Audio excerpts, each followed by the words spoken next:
Hi, welcome. We're falling into places. I'm your Vita and this is Louis. We just came back from a trip to Bangkok.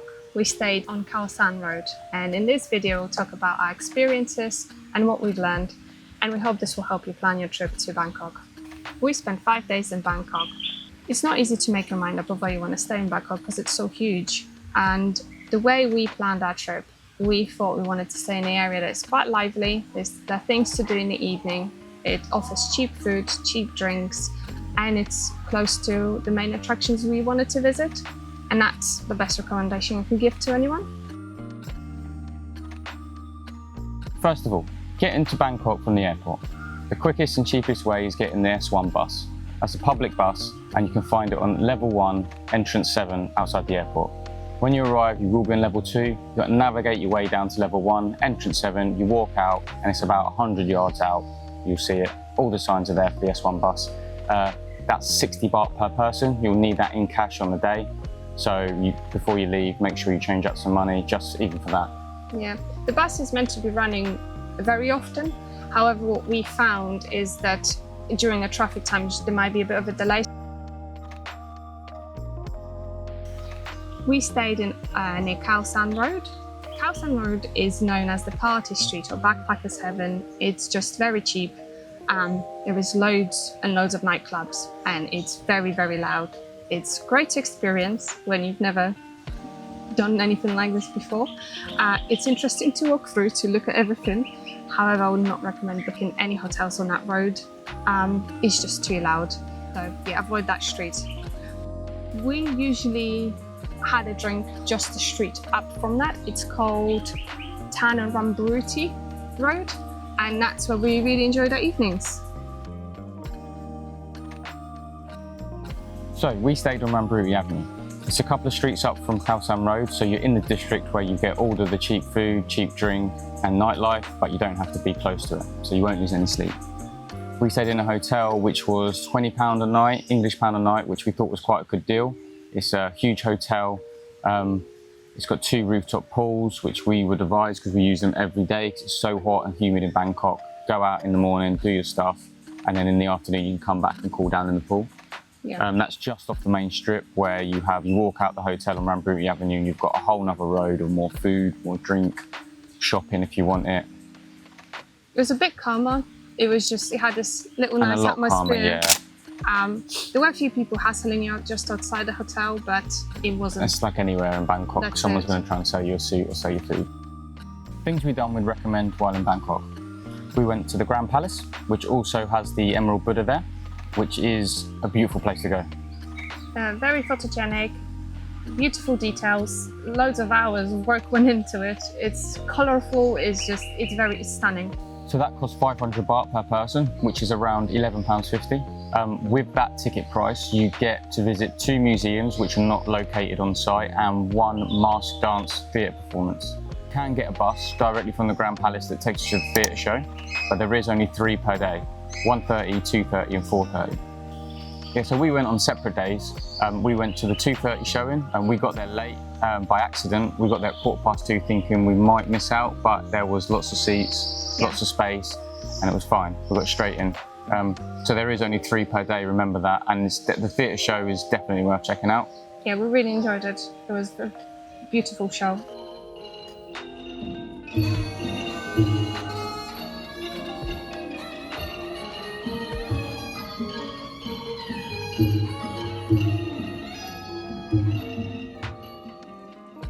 One thing to think about if you do go to the theatre show is take a layer. The air conditioning blows quite heavy in that theatre, and it was cold. Yeah, it was a bit during it. She didn't have a layer to put on. Standard.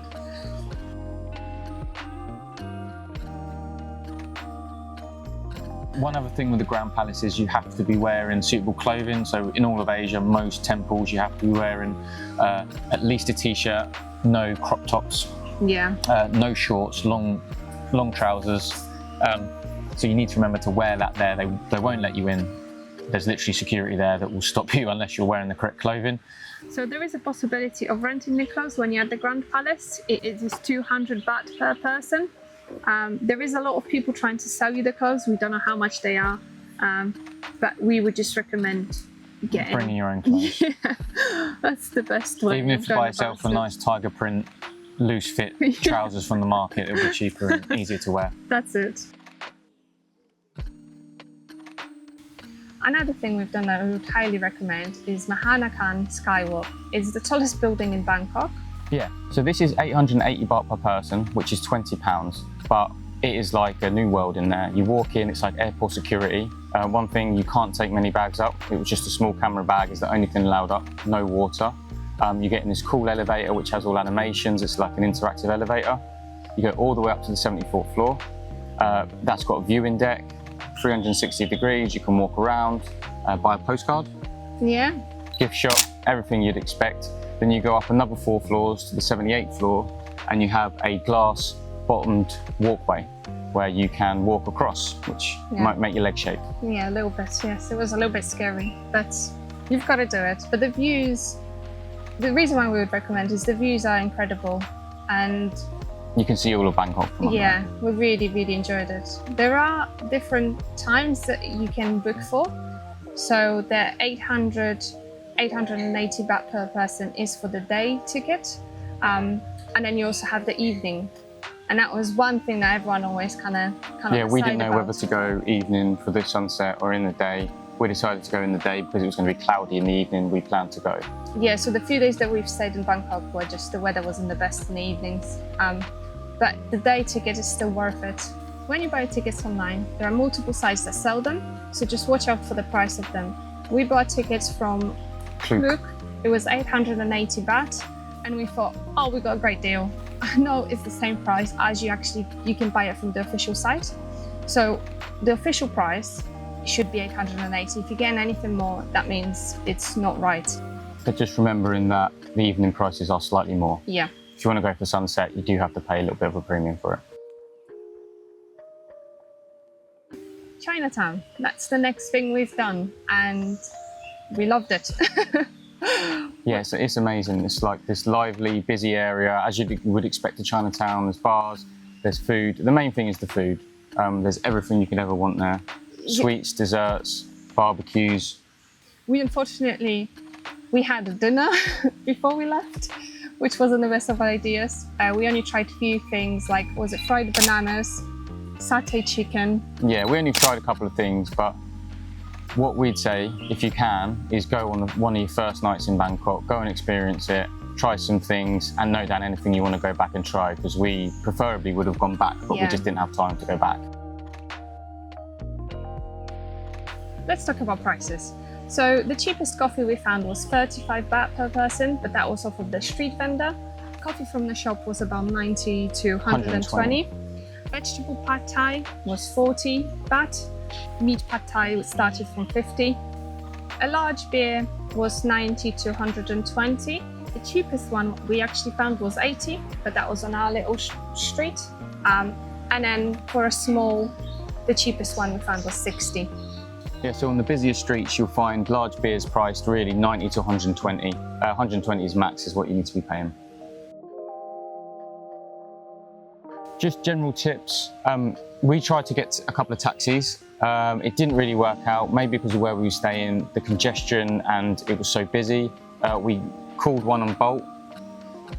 One driver cancelled, called another one, another driver cancelled, and then another driver actually picked it up. He came, but it took, I think, 40 minutes for him to come. The only reason we kept with it is because we thought we'd be charged.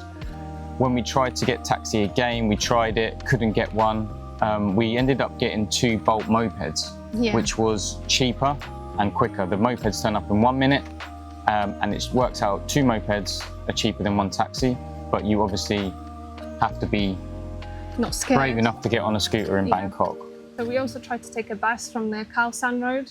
Unfortunately, somehow the bus just never showed up. It was twice in a row we tried for about 50 minutes. There were a lot of people waiting around. Yeah, it's the reason we ended up going to Chinatown so late. We tried one night to get a bus there, and then we waited 30 minutes and it just didn't turn up. The next night we waited 50 minutes for the bus and it didn't turn up. So in the end we ended up on the third night getting mopeds and going. So buses, apart from the S1. Yeah, so S1 service, which the is airport the one service flies around all day, every day. Yeah, it always goes there, so you don't have to worry about that one. But any other service, I don't know if they show up or not. So if you want to get a beer in the day, maybe sit by the pool or go to the park, you have to remember that 7-Eleven, which is where you'll be buying the beers at the cheapest, will not serve alcohol between 2 and 5 p.m. They literally will not. All the fridges are locked and you cannot get a drink for that. So go before 2 or save it for after 5. So our hotel was a good hotel, but what we found in Asia is that most hotels do have a noisy aspect. The walls are thin, so you can get a lot of outside noise. I always take earplugs. I'm a light sleeper, so I always wear earplugs, and with earplugs you're generally fine, as long as you can sleep with them in. We only spent 5 days in Bangkok, and one thing I would recommend to plan for is the jet lag, or take into consideration, not plan for. Yeah, the jet lag always comes on a second day for us, and you're just very tired. So don't overpack your day with activities on our second day if you want to really enjoy yourself. Yeah, it just caught up on us. We were pretty tired every evening, so we thought we'd do stuff, and we were just pretty whacked. Yeah, so just take that. Because we flew straight from England to Bangkok. You'll be alright if you're... What is this bird? Yeah.